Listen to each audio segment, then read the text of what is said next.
In this interview, I meet up with Judy Arnall, who is a certified brain and child development specialist and a master of non-punitive parenting and education practices. She is also a best-selling author of 5 print books on non-punitive parenting topics. She is also a mom to 5 children. Let's welcome Judy Arnall.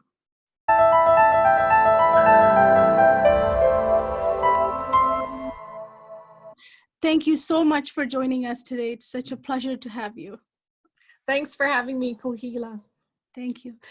I wanted to start by asking you, you are a parenting expert, and parents all over the world are dealing with uncertainty and major change over the past few months. How has this affected the parent-child relationship? Okay, so parents over the last few months have, everybody says, oh, we're homeschooling, but they're not really homeschooling. I think the equivalent is they're doing homework all day. So they're helping their kids learn at home, but it's not really generated by them. It's generated by the school. So that changes the relationship in that it puts the parent more into an authority figure that the teacher used to hold in the classroom. Mm-hmm. And they're not just parent anymore. They're kind of a bit of a facilitator, but also a bit of a police person to make sure kids do the work and get on that online class and hand it in. And they're experiencing probably pushback from the younger kids who really don't learn through online methods. So it's adding an increased element of another thing on their list they have to do pretty well. Yeah. Yes. And a lot of the parents also had to work during this time, right? At home. Yes. A lot of parents have to work at home, and they have to keep babies, toddlers, preschoolers, school-age children busy. The teenagers, they're sleeping. Or they're on their phones. They're busy. But anybody under age 12, they have to engage them in something so they can work. And then also those parents who can't work at home, who have to go out and work, that's really challenged to find childcare too. Yeah, it was a big difference for parents who, it's an eye-opener, right? Mm-hmm. And it also challenged a lot of parents to know what you can do and not do, right? Exactly. It's 2020, one of a kind of year, right? It is, absolutely. Yeah. Unprecedented. Yes. So one of the major changes parents are facing is a shift now in how they're going to educate their kids, right? Coming up in fall, right? Mm-hmm. What kind of challenges are you hearing from parents about this shift? What I'm right now, parents are very on the fence. They don't know what to do. They don't know if they should be sending their kids and exposing them to wearing masks, getting yelled at because they're not maintaining 6 feet distance. And kids forget they're not going to do that. They're kids. They're going to play, and they're being exuberant, and they just hug each other and touch each other, and that's what they do. So some parents are wondering if they should send them. Other parents have been doing the homework at home, and they've discovered that their children are very much behind that they didn't know about. So they are continuing to home educate in the fall, but a lot of them don't want to do distance education. They want to take control and homeschool their way. And that way, if the kids don't listen or don't do assignments, it's okay. They can let it go. They don't have to be, the police person saying, you have to do that or else your teacher will be mad. They can do a lot more flexible homeschooling. They can do a field trip and go to the beach, or go to the park, or empower their kids to play Lego all day and make something, and those kinds of things. So, and then there are parents who want to go to work, need the childcare and employment support that homeschooling provides, but they're not too sure that's the best for their children either. and Mm. they're not too sure how a half and half is going to work. No. So they're right on the fence now. And I think until the governments decide definitely what school is going to look like, then you're going to see some really hard decision making on parents. Mhm.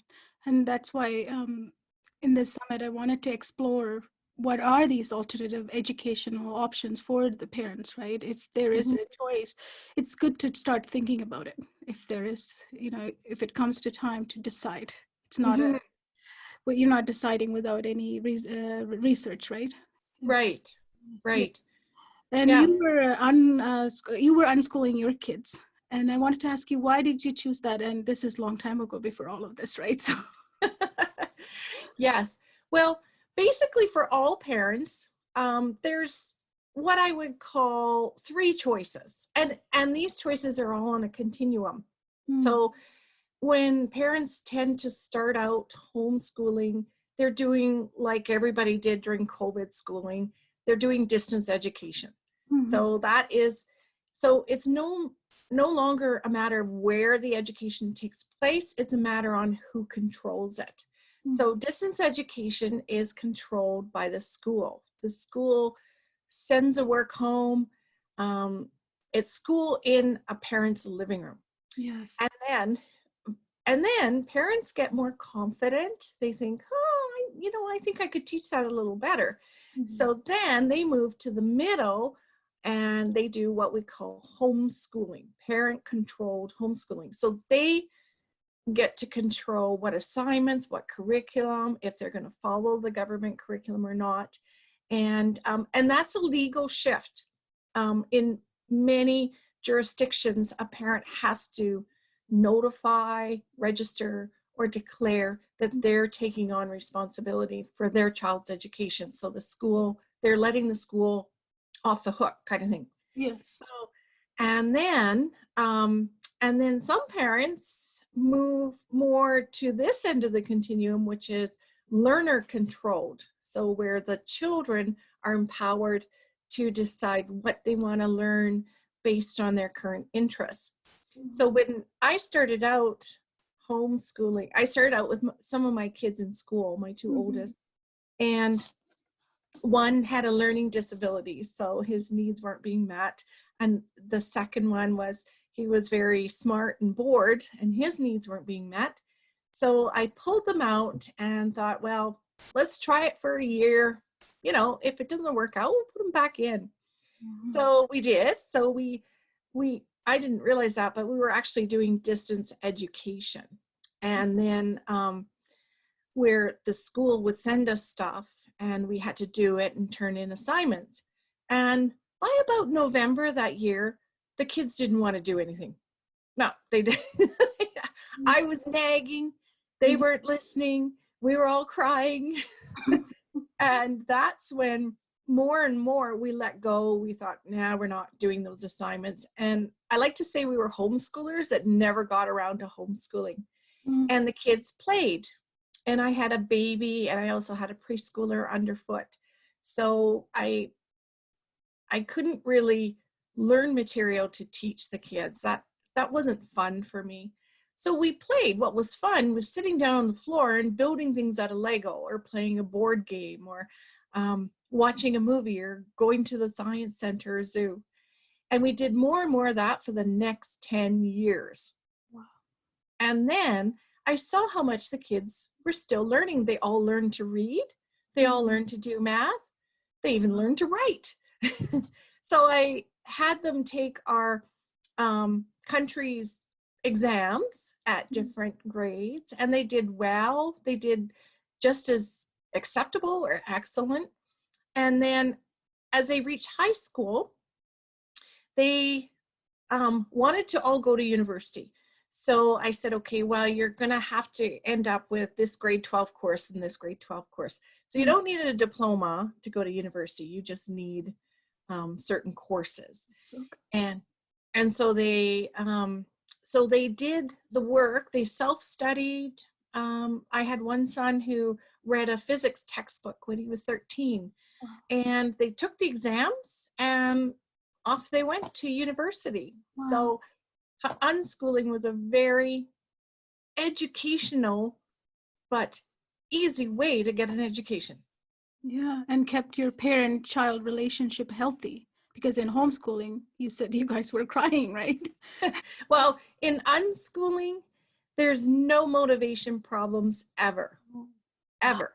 The child is always developmentally ready for the material because they're picking and choosing what they learn. Mm. And it's not the parent saying you have to do this or else. Yeah. And I just couldn't do that. I teach non-punitive parenting, so I can't see coercing my children to learn and punishing or bribing them to learn either. So it just didn't fit for us. Makes sense. Yeah. One thing that I wanted to clear out is, as a never unschooled or anything, went to the school, tried to fit into the box kind of idea, right? Learned all the way the same way. One of the things I get into my head is like, what if my child doesn't learn something, or like they just kind of get stuck with video game or something, and then what do I do? How do I get them off of that? Like in unschooling, like they're like, how do you keep that? Like, what if they don't get motivated? Is that even possible? You had 5 kids, right? Mm-hmm. So you have a how does that work? Like if they don't get motivated to do something, do you go? Well, yeah, with 5 kids, I had a range of temperaments, learning styles, personalities. I have to agree, there's some things they probably didn't learn. There are gaps, but in schools, kids have gaps too. So, for example, schools pick and choose what country to teach grade 3s about. They can't do every country in the world. They have to pick some. So, sure, my children didn't learn about Japan in grade 7. But when they want to learn about Japan, or they need to learn about Japan, they're going to learn about Japan. So when we did a trip to Japan when they were teenagers, adults, then they did the research, and then, that's motivated to learn. So, but there are some things that all kids learn. They all learn to read on their own. They all learn to write. These are all developmental skills like walking and talking that we don't teach. They just happen to learn them when kids are in school. So we assume, oh, they have to go to school to learn to read. But they're all going to learn that. And once they can read and write, they can learn anything in the world they want to. And if you expose them to the internet, they're going to come across things that pique their interest, and they're going to want to research more, especially as they head into the teen years. They do a lot of research on the internet. They do a lot of exposure to other people's values and diversity. Just getting on Reddit, you listen to a lot of other people's opinions. And as far as the video game component, I love doing a whole session on video games because I live in a family of gamers. Their dad games, they game. And there's limiters and non-limiters in unschooling, and we were non-limiters. But they learn so much through video games. They learn teamwork, cooperation, critical thinking under time constraints, all those kinds of things, which are really good skills, whether you learn them in social studies, math, or video gaming. It all stimulates the neurons. So, and now I have a son who actually works for a video game manufacturer in his career. So that is part of the interest, right? If they're doing it more than what they are, that's interest led. I would say video games are a big part of our curriculum. Yes. And it met a lot of the outcomes that people think, oh, they should use textbooks, or let's use this workbook on problem solving, when you get way more engagement by putting your child in front of a video game, and then they learn problem solving. Yes. Yeah, you have to, we have to rewire it, because, Yes. you're told if you play a video game or if you're fooling around, right? Get your books. So we have to untrain. That's the bribery, where we actually say, go for it, right? But a lot of parents use screen time as the carrot. Yes. And I just don't agree with that. And that's, you're putting screen time on this pedestal, and you're saying you get the carrot once you do the math, and you're just saying math isn't as fun as video gaming, where, you know, if you don't make those distinctions, kids are going to go, wow, math is fun too. Yeah, yeah. Very, very interesting to look at it like that. Yeah. You have a book called Unschooling to University. So I Mhm. wanted to ask you, why did you write this book, and what did you want parents to learn from this book? So about the time my three oldest children, who are very close in age, they all went off to university at the same time. And a lot of their unschooled friends went off to colleges, universities, tech schools.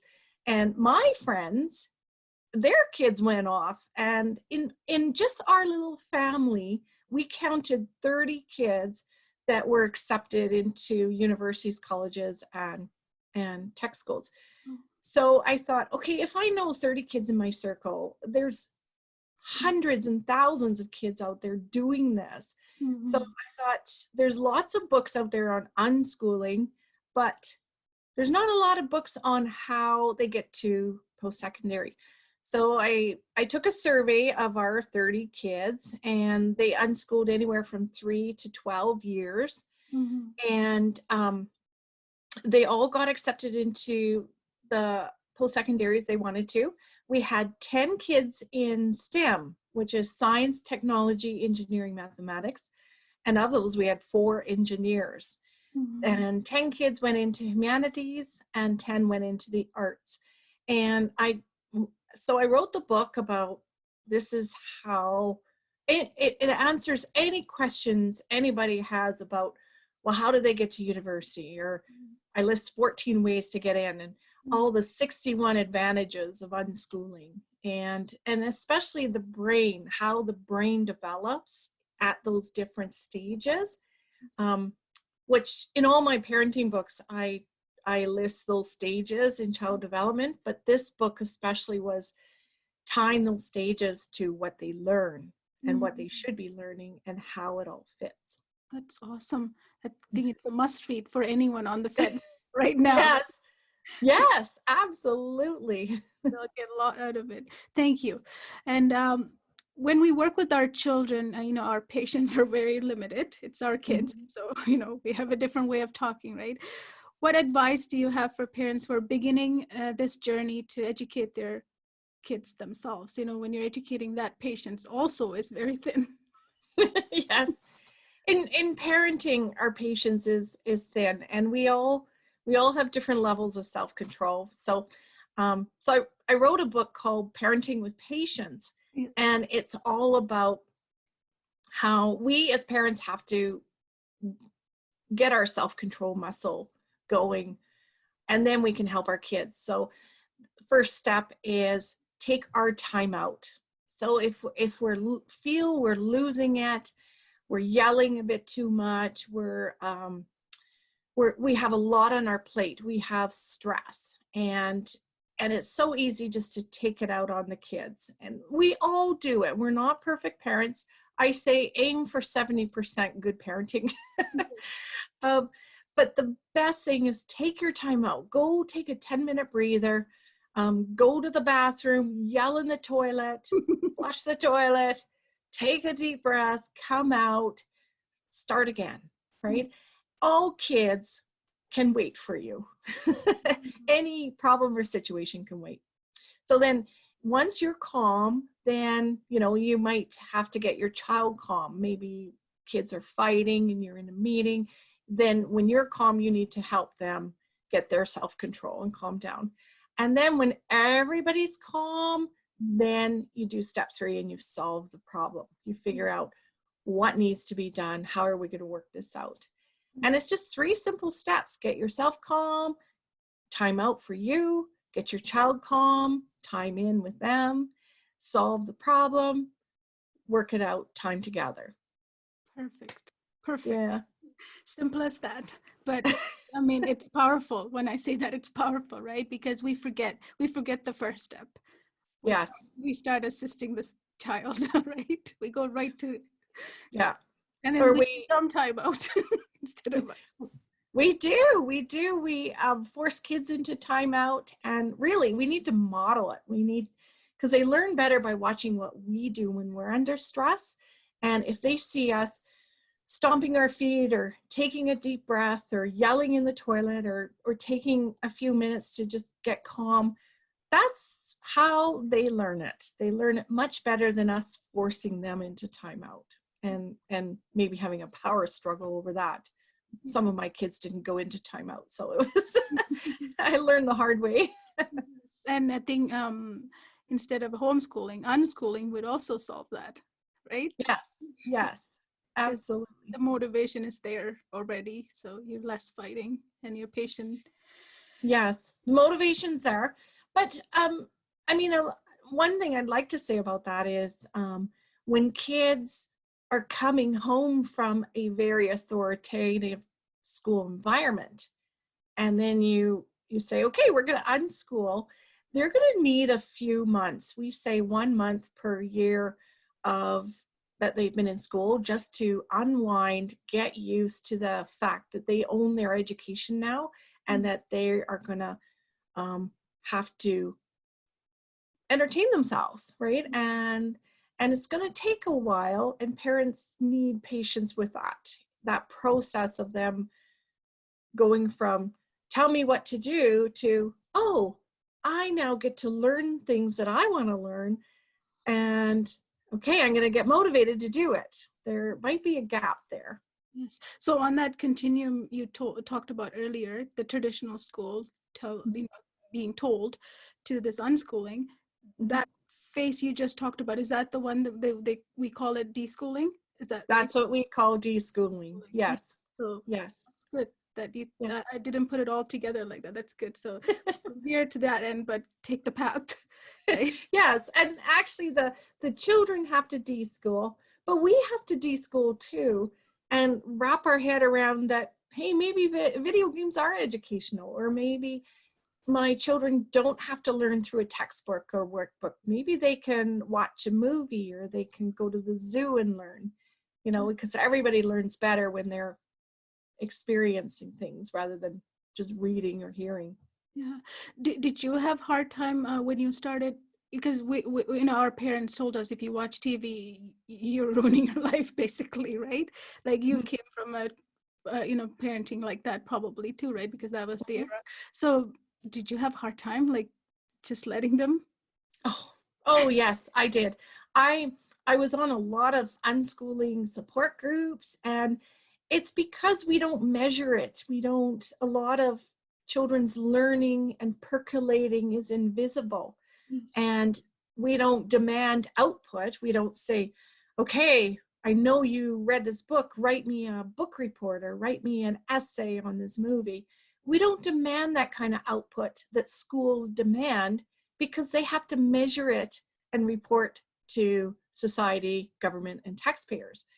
We don't have to do that. So we don't demand output from our children, and we have to trust that they are learning. We really do. And you see it in little bits.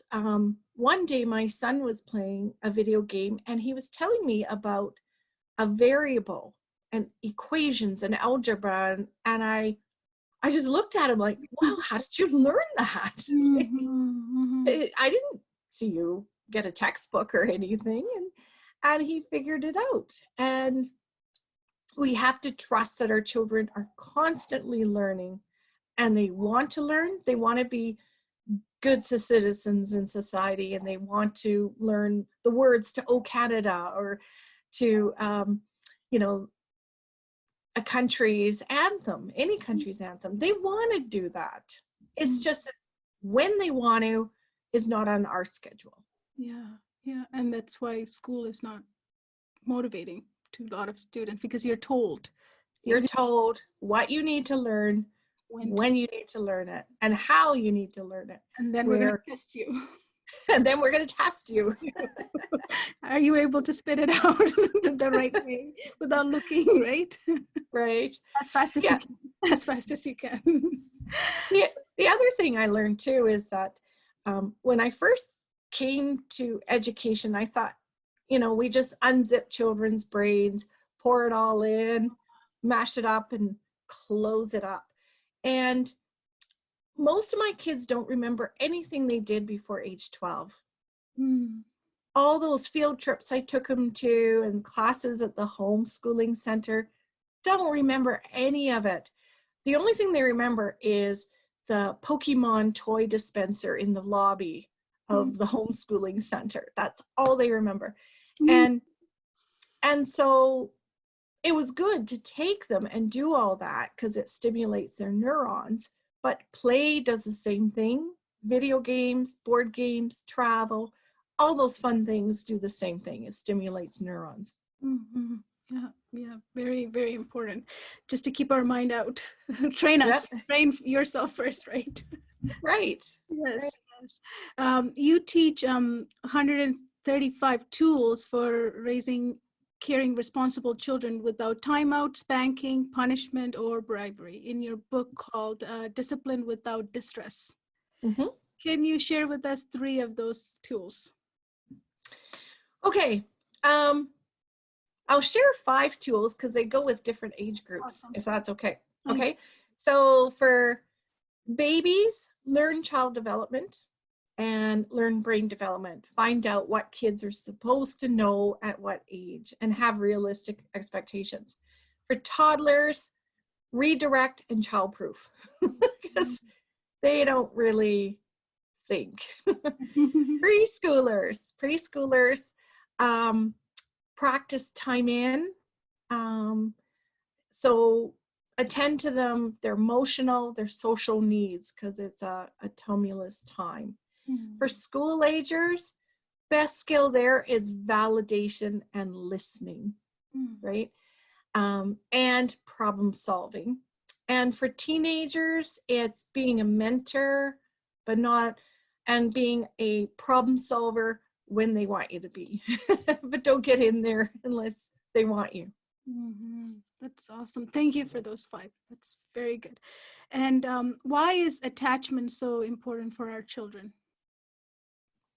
Well, attachment is the bond between parents and children.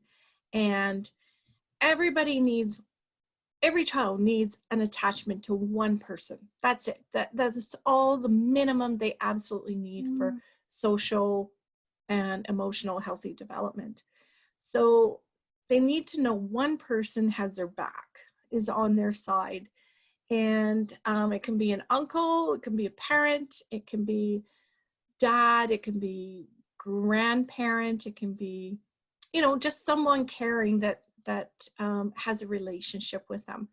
And we all live within healthy relationships, and that's the backbone of society and healthy adults, is that parent-child relationship, or that relationship with that one attachment person. So in the book you wrote about discipline without distress, right? The attachment is one of the important component, right? Because then you have if you have a child who's attached and ready to listen, then you don't need to punish them. You have a better communication, right, with them. Yeah. Yes, it's all about relationships, all about. So now I'm not saying, usually if there's a good attachment between the parent and the child, and the parent asks the child to do something, unless the child has a stronger reason not to, generally they do it. They will do it for the parent. And that's age appropriate too. So I have a chart I like to show to my attendants, but from 0 to age 3, children have very little self-control. So even if you ask them to do something at age 3, about 60% of the time they're not going to do it, just because they don't have that executive function part of their brain yet, right? But school age children, if you ask them to do something, 60% of the time they will do it to please you. And that's how you can motivate children to do things. Chores is a good example. Yes, they grumble all the way through the school age years, but by teenagers, you can ask them to do something And if you have that really good attached relationship, they'll do it because they want to do it for you because they love you, right? You don't have to bribe them. You don't have to force them or punish them if they don't do it. They'll do it. Yeah. Yes. And it's also now going back to our time. We weren't, our parents didn't parent us that way, right? The punishment or bribery were a huge part of how we grew. And then that comes out in our parenting, right? Yes. In times of stress, we tend to revert back to how we were parented, and definitely, I know in still, actually, quite still, a majority of parents do use fear in that parent-child relationship to motivate the child. So they use fear or they use bribery. Screen time is the big currency right now of what parents use, and or taking away screen time. That's the big punishment. And it's kind of sad because as soon as you introduce fear into the relationship, what you give up is your open communication. So especially in our digital age, we want our kids to come to us with anything, with problems, with bullying. Maybe they're being harassed on the internet. Maybe they're having relationship problems with their girlfriends. We want to be their lifeline. And as soon as you introduce fear into your relationship through punishment, they're not going to come to you. They're going to come to anybody else. And that's what you give up. And I've seen that with my 5 kids. I've seen that they mess up, they make mistakes, and they come to me and say, I don't know how to fix this. And they come without fear of saying, well, you're going to lose your computer for a week, right? So we sit down and we say, okay, how are you going to fix this? How can I help support you while you fix this? Yes. And wonder why they don't come to us after, right? Like they're not talking to me now. Right. How do I get them to talk? And then we go starting to fix that relationship after. It's hard. That's why you have to open communication. Yes, thank you. And what is your advice for parents who are on the fence about sending their kids to school this fall or not? This is a big thing that's happening in our mind right now, right? I would suggest register them, because if you need to register them in the school. I know in several countries there's a date that the government decides which school gets which funding based on the child registration, and parents will have to decide by that date whether they're going to keep them going into school, or maybe the first few weeks doesn't look very good and they want to pull them out.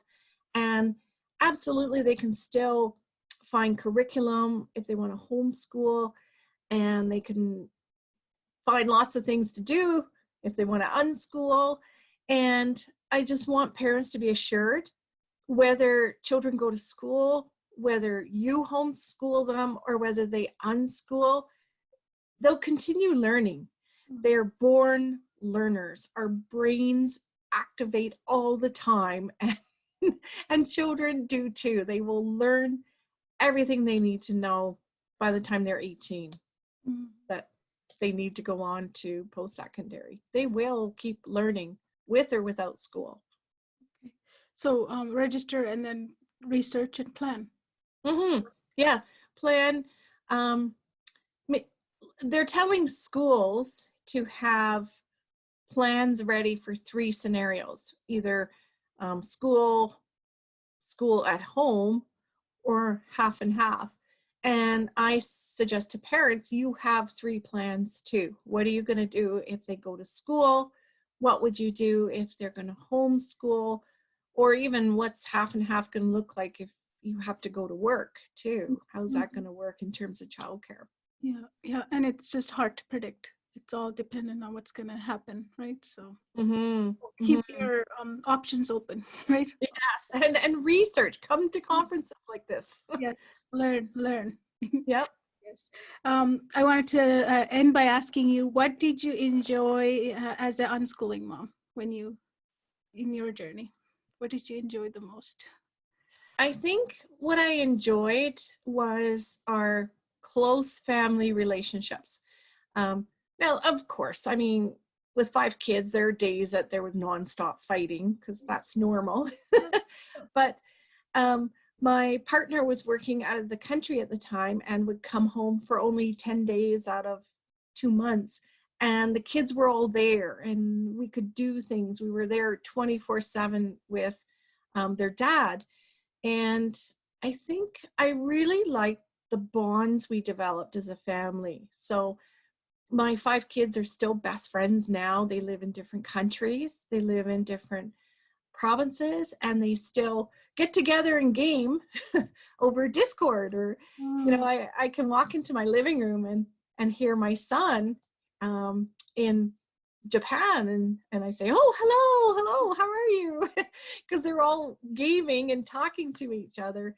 And those bonds, it's not like kids that go to school and they're not supposed to talk to their brother because their brother is a grade older, right? So you don't get that when you're at home. You get that your sibling is your friend, and that those bonds continue lifelong between parents and siblings. And we just had a lot of fun together. We traveled, we world schooled to so many countries because we were able to. I mean, the kids didn't remember much, but the recent trips they do. World school, that's just taking the unschool on the go. Yes. Is that right? Am I right? Yeah.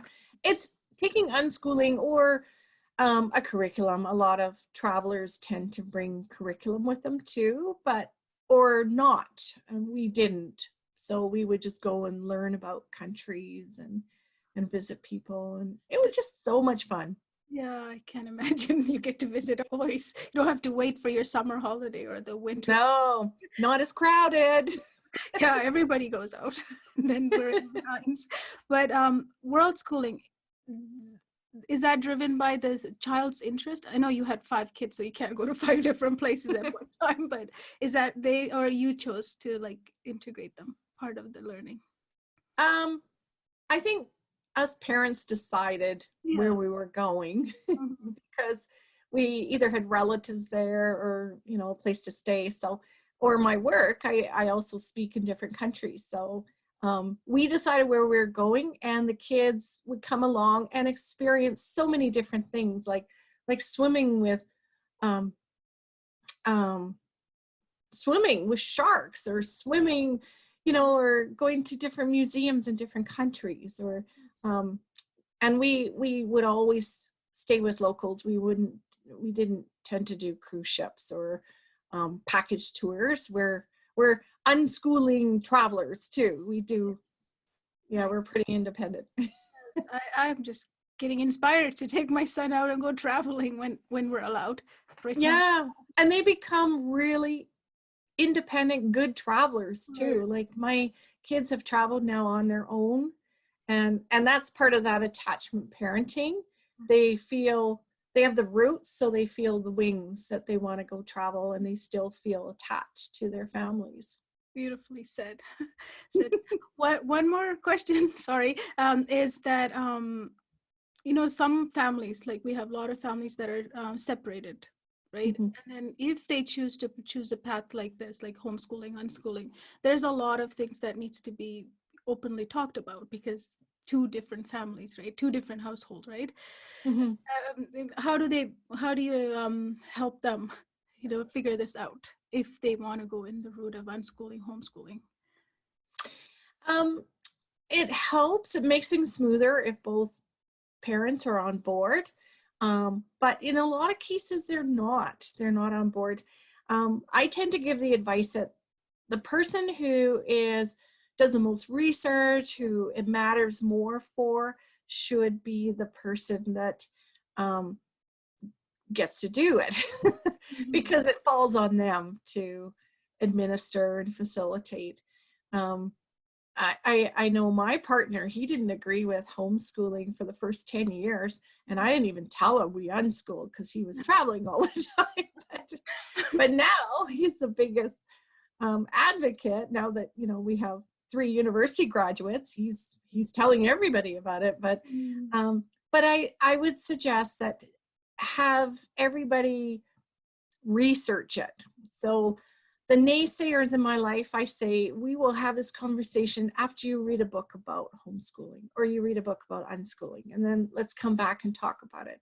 So to get the other partner on board, ask them to do a bit more research, and because usually the parent that decides very often is the mom and has put in a lot of research and feels very passionate about it and wants to make it work. So yeah, it's a tough situation. Yeah, it is. It is. It adds to the whole extra stress of change, right? Change is hard, but we are being tested, aren't we, this year, right? We are, and like I tell everybody, it's only for a year. You're not signing up for a lifetime. Yes. You will not mess up your kids. They'll continue to learn and, you know, make those pathways between their brain cells. You can't stop that. You can't stop a child from learning, and you can't force a child to learn. Exactly. Thank you so much. Thank you so much. And your books are just amazing addition to whatever parents are feeling right now, to must read, you know, so that they don't feel those fears, because what's the point of fearing all the time, right? If you got to decide, is it that way or this way? And then, as you said, try it for 1 year. If it doesn't work, then there's always another way. Yeah. There always is. You could always put your kids back into school, and you can always homeschool too at any point in time. And I have a lot of parenting articles on my blog, and I have 2 blogs. I have an education blog and a parenting blog. And then I have my website, which is professionalparenting.ca. Thank you. Thank you. Yes, I Thank will. you. Nice to have you. Thank you so much for having me. It was lovely meeting you.